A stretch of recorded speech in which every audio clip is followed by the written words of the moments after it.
नमस्कार साथियों, अपने चर्चा चल रही थी राजस्थान के सामान्य विस्तार के बारे में। राजस्थान के सामान्य विस्तार के बारे में अपनी चर्चा होने के बाद में अपने पहले चैप्टर की बात करें राजस्थान के भौगोलिक प्रदेशों की।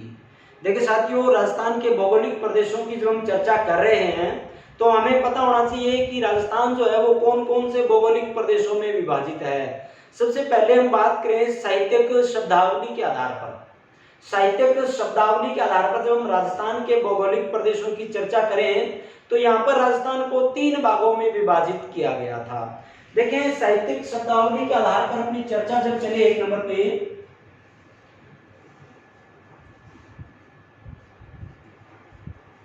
साहित्यिक शब्दावली।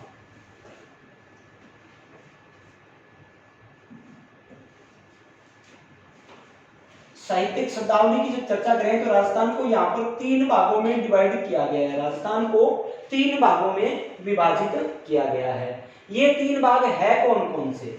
नंबर 1 हम चर्चा करें मरु प्रदेश, नंबर 2 हम चर्चा करें मेरु प्रदेश, और नंबर 3 हम चर्चा करें माल प्रदेश।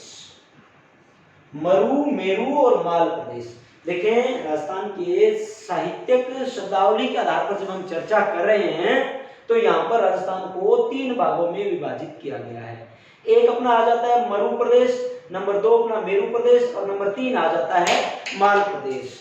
देखिए, मरु, मेरु और माल की जब हम चर्चा कर रहे हैं तो कौन सा मरु है, कौन सा मेरु है, कौन सा माल है। मरु प्रदेश की जब हम चर्चा करें तो इसमें अपना आ जाता है मरुस्थलीय क्षेत्र, अपना मरुस्थलीय क्षेत्र आ जाता है, मरुस्थल।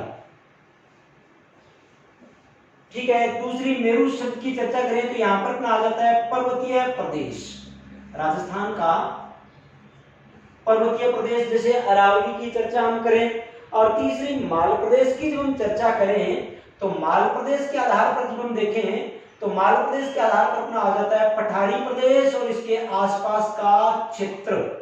पठारी प्रदेश और पठारी प्रदेश के आसपास का जो क्षेत्र है वो आ जाता है अपना माल प्रदेश में। तो ये अपने तीनों जो भाग है मरु, मेरु और माल, ये अपने आ जाते हैं साहित्यिक शब्दावली के आधार पर। इसके बाद में दूसरी चर्चा जब हम करें तो दूसरी चर्चा अपनी आ जाती है यहां पर 2 नंबर पे चर्चा करें डॉक्टर वीसी मिश्रा के अनुसार। वीसी मिश्रा, देखिए साथियों, डॉक्टर वीसी मिश्रा की जब हम बात करें, वीसी मिश्रा ने एक किताब लिखी थी, एक पुस्तक लिखी थी, राजस्थान का भूगोल।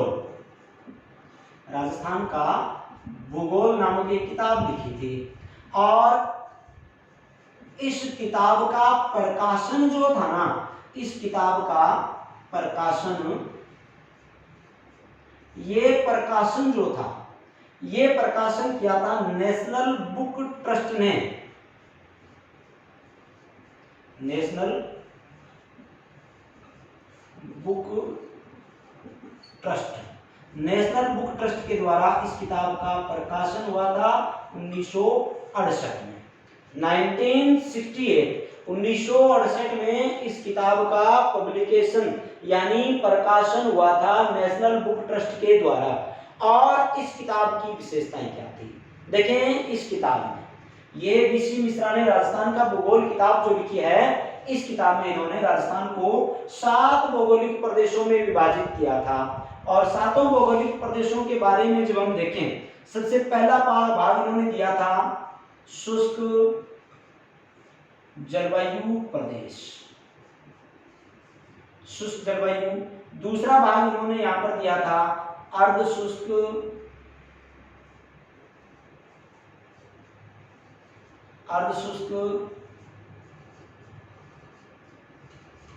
जलवायु। तीसरा भाग इन्होंने दिया था नहरी क्षेत्र, नहरी क्षेत्र। चौथा भाग इन्होंने दिया था अरावली प्रदेश। पांचवा भाग इन्होंने दिया था पूर्वी कृषि क्षेत्र, पूर्वी कृषि क्षेत्र। छठा भाग इन्होंने दिया था दक्षिणी पूर्वी कृषि क्षेत्र, और सातवां भाग इनका जो लास्ट भाग माना जाता है वो था चंबल के बीहड़, चंबल के बीहड़। ये 7 भौगोलिक प्रदेश डॉक्टर बीसी मिश्रा ने राजस्थान का भूगोल नामक पुस्तक जो थी उस पुस्तक में इन्होंने बताए थे कि राजस्थान जो है वो 7 भौगोलिक प्रदेशों में विभाजित है। और इन 7 भौगोलिक प्रदेशों के आधार पर जब हम चलें तो देखें इन 7 भौगोलिक प्रदेशों की चर्चा जब हम राजस्थान में करें तो सबसे पहले जब हम देखें ये अपना आ जाता है यहां पर शुष्क क्षेत्र, शुष्क जलवायु प्रदेश आ गया। दूसरी चर्चा जब हम करें यहां पर अपना आ गया अर्ध शुष्क जलवायु प्रदेश, अर्ध शुष्क जलवायु प्रदेश। ये यहां पर अपना आ गया नहरी क्षेत्र, नहरी क्षेत्र। इसके बाद में अपना आ जाता है साथियों अरावली प्रदेश, यहां पर अपना आ जाता है अरावली प्रदेश। ये अपना आ जाता है पूर्वी कृषि का मैदान, पूर्वी कृषि का मैदान। यहां पर अपना आ जाता है दक्षिणी पूर्वी कृषि का मैदान, दक्षिणी पूर्वी कृषि का मैदान। और ये 7वां भाग यहां पर आ जाता है इनका चंबल के बीहड़, चंबल के बीहड़। इस प्रकार से देखें डॉक्टर बीसी मिश्रा ने राजस्थान के जो 7 भौगोलिक प्रदेश हमें बताए थे वो 7 भौगोलिक प्रदेशों में शुष्क जलवायु प्रदेश आ गया अपना। दूसरी चर्चा करें अपना आ गया अर्ध शुष्क जलवायु प्रदेश, अर्ध शुष्क जलवायु प्रदेश। तीसरी चर्चा अपने करें ये आ गया अरावली प्रदेश। चौथी चर्चा करेंगे अपना आ गया दक्षिणी पूर्वी, ये पूर्वी मैदानी प्रदेश। और ये आ गया चंबल के बीहड़ यानी चंबल नदी के आसपास का जो क्षेत्र है आगे चर्चा भी इनकी हम करेंगे।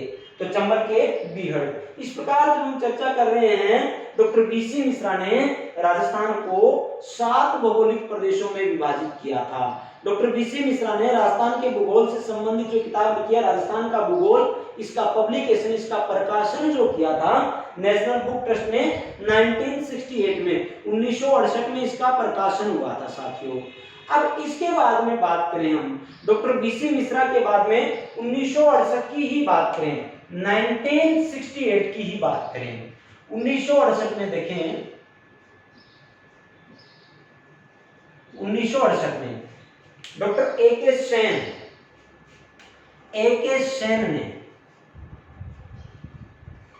सेन इन्होंने जलवायु के आधार पर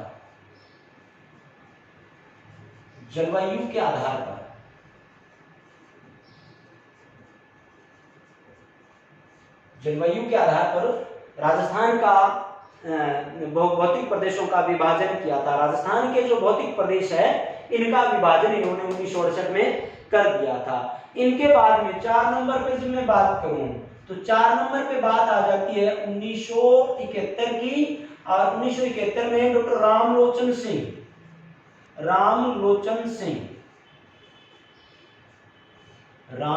सिंह ने राजस्थान का विभाजन कैसे किया। देखिए रामलोचन सिंह की जब हम बात करें इन्होंने राजस्थान के भौगोलिक प्रदेशों का जो डिवाइडेशन किया, 2 प्रमुख भाग इन्होंने बताया था कि राजस्थान जो है वो राजस्थान और राजस्थान के पठारी प्रदेश के आधार पर विभाजित है। दूसरी बात करें इन्होंने बताया था 4 उपभाग, राजस्थान के 4 उपभाग और 12 इन्होंने बताए थे लघु प्रदेश। राजस्थान के 12 लघु प्रदेश। ये सारी चर्चा जो थी वो डॉक्टर रामलोचन सिंह ने बताई थी हमें। रामलोचन सिंह ने 2 प्रमुख भाग राजस्थान और राजस्थान के पठारी प्रदेश, 4 उपभाग और 12 बताए थे इनके लघु भाग या लघु प्रदेश। इसके बाद में हम चर्चा करें जो प्रमुख रूप से हमें चर्चा करनी भी है, इसके बाद में 5 नंबर पे हम चर्चा करें तो अपने आ जाते हैं तिवाड़ी, डॉक्टर तिवाड़ी और डॉक्टर हरिमोहन सक्सेना। डॉक्टर हरिमोहन सक्सेना का वर्गीकरण, डॉक्टर तिवाड़ी और डॉक्टर हरिमोहन सक्सेना का वर्गीकरण। इन्होंने क्या किया था, इन्होंने राजस्थान के भौगोलिक प्रदेशों की जब हम चर्चा कर रहे हैं तो इन्होंने राजस्थान को 4 भौगोलिक प्रदेशों में डिवाइड किया था, जिनकी हमें विशेष रूप से चर्चा भी करनी है। हमें भौगोलिक प्रदेश जो ये हमने हेडिंग डाली है, इस हेडिंग के आधार पर हम इन्हीं 4 भौगोलिक प्रदेशों की चर्चा करेंगे। सबसे पहला पश्चिम का रेतीला मैदान, पश्चिम का रेतीला मैदान, पश्चिम का रेतीला मैदान।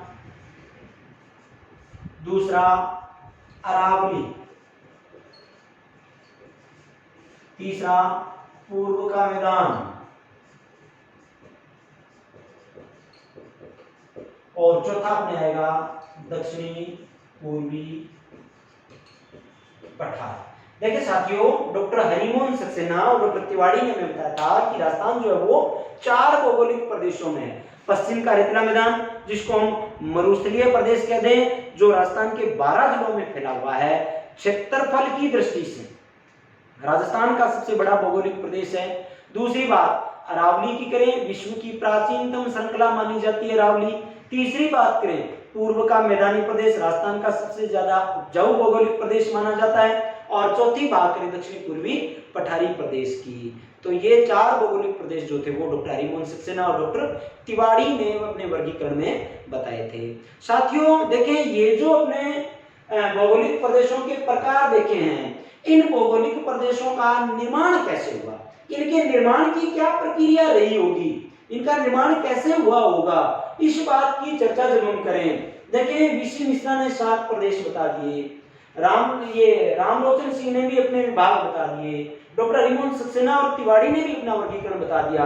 तो देखिए, ये सारी चर्चा जो है, ये भौगोलिक प्रदेश जो है ये बने कैसे थे, इनका निर्माण कैसे हुआ था, इनके निर्माण की जब हम चर्चा करें, देखिए प्राचीन समय में भौगोलिक प्रदेशों का निर्माण मैं आपको बता रहा हूं और आपको याद भी रखनी है ये बात साथ साथ में, और ज्यादा कोई परेशानी वाली बात नहीं है।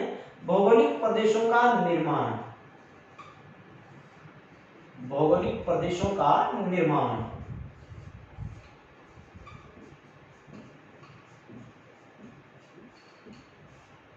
देखिए भौगोलिक प्रदेशों के निर्माण की जो हम चर्चा करें, प्रारंभ की बहुत प्राचीन समय की लगभग मैं बात यहाँ पर 60 करोड़ वर्ष पहले की, 60 करोड़ वर्ष पहले की जो हम बात करें तो देखिए साथियों, था क्या, एक भूखंड था और इस भूखंड को नाम देते थे पैंजिया। ये भूखंड अपना कौन सा था, पैंजिया, पथरीला था पैंजिया। दूसरी चर्चा करें, इस पैंजिया के चारों ओर एक महासागरीय भाग पड़ा हुआ था। ये जो पैंजिया है, इस पैंजिया के चारों ओर एक महासागरीय भाग था और इस महासागरीय भाग को कहते थे पैंथालासा या टेथिस सागर, पैंथालासा या टेथिस सागर। अब इस पैंथालासा में था क्या भाई साहब, इस पैंथालासा में पानी पड़ा हुआ था भाई साहब। ये जो पूरा पैंथालासा है अपना, इस पूरे पैंथालासा में पानी पड़ा हुआ था, यानी ये सागरीय भाग था पृथ्वी के आसपास का, पृथ्वी का, ठीक है ना। अब होता क्या है, ये जो पैंजिया भाग जो बीच में पथरीला पड़ा हुआ है ना, धीरे धीरे जैसे जैसे समय व्यतीत होता जाता है और इस व्यतीत समय में अपरदन व निक्षेपण की क्रिया के द्वारा ये पैंजिया जो था वो टूटने लग जाता है। ये पैंजिया जैसे जैसे आपस में दूरी बनाना शुरू कर देता है तो इस पैंजिया के 2 भाग हो जाते हैं। ये पैंजिया जो था वो 2 भागों में विभाजित हो गया। इस पैंजिया के भाग कितने बन गए, 2 भाग बन गए। एक भाग तो बन गया था उत्तरी भाग और दूसरा भाग बन गया था इसका दक्षिणी भाग। ये 2 भाग बन गए। अब उत्तर की ओर का ये जो भाग था इसका, ये भाग कहलाता है लॉरेंसिया। ध्यान से देखना, कोई चीज समझ में नहीं आ रही हो या शब्द जैसे कोई छोटे मोटे हो तो आप लोग मेरे को बता दिया करो, कमेंट कर दिया करो इसमें, है ना। कमेंट करोगे तो मुझे पता लगेगा कि शब्द जो है वो छोटे हैं बड़े हैं, समझ में आ रही है बात या नहीं आ रही है। कमेंट में बताया करो, मैं सभी के कमेंट बाद में क्लास के बाद में देखता हूँ सभी के कमेंट, क्या क्या समस्याएं हैं, उन समस्याओं का समाधान करेंगे अपने। तो जो भी बात आपके सामने आती है, आपको थोड़ी सी 1% भी अगर मामूली सी किंतु परंतु लगती है तो आप लोग कमेंट में बता दिया करो, है ना। अच्छा है तो लाइक किया करो, खूब शेयर भी किया करो, सब्सक्राइब करवाया करो। लॉरेंसिया, या इस लॉरेंसिया को एक शब्द दिया गया अंगारा लैंड, ये लॉरेंसिया था और इस लॉरेंसिया को कहा गया अंगारा लैंड। दूसरा भाग दक्षिण का था गोंडवाना लैंड, गोंडवाना लैंड। और इन दोनों के बीच में ये जो भाग पड़ा हुआ था टेथिस सागर के रूप में, इन दोनों के बीच का ये जो मध्यवर्ती भाग जो था वो था क्या, टेथिस सागर के रूप में था। इसको नाम अपने दे दें टेथिस सागर, टेथिस सी, टेथिस सागर के रूप में। तो साथियों लॉरेंसिया, देखिए ये पेंजिया जो था वो दो भागों में, पेंजिया का उत्तरी भाग अंगारा लैंड और पेंजिया का दक्षिणी भाग जो था वो गोंडवाना लैंड।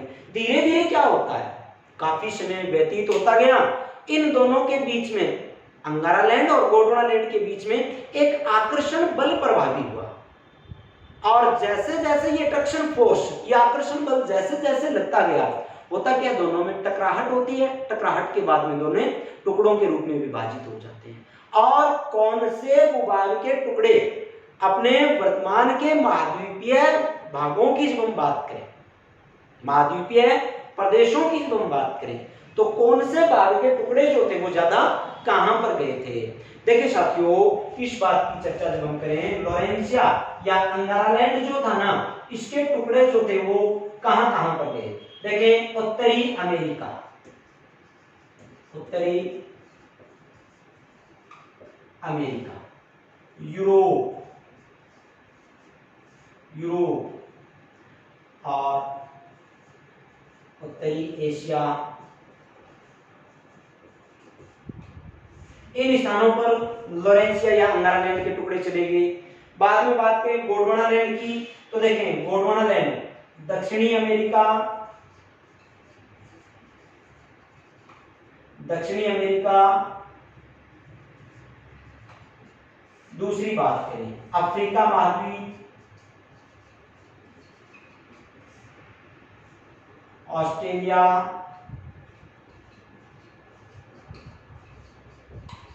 दक्षिणी एशिया और अंटार्कटिका।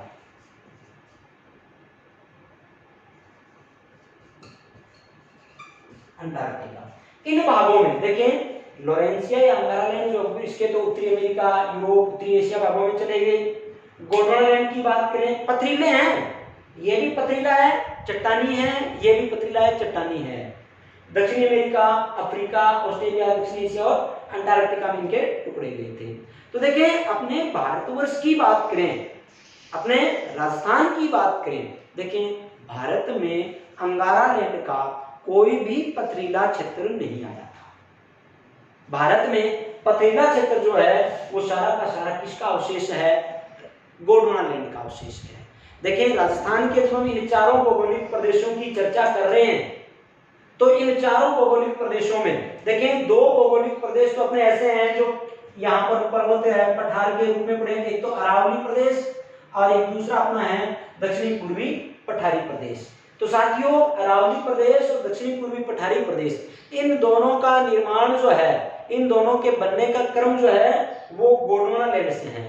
हमें कोई पूछे कि अरावली प्रदेश और दक्षिणी पूर्वी पठारी प्रदेश जो है ये दोनों किसके अवशेष माने जाते हैं, तो ये दोनों अरावली प्रदेश और दक्षिणी पूर्वी पठारी प्रदेश जो है वो गोंडवाना लैंड के अवशेष माने जाते हैं। इसके बाद में चर्चा करें पश्चिम का रेतीला मैदान और पूर्व का मैदान, ये दोनों किससे बने हुए हैं? ये तो रेतीले हैं और कईयों में तो खारे पानी की झील, जैसे पश्चिम के रेतीले मैदान की बात करें, खारे पानी की झीलें मिल रही है और खारे पानी की झीलों को हम 33 सागर का अवशेष मान रहे हैं।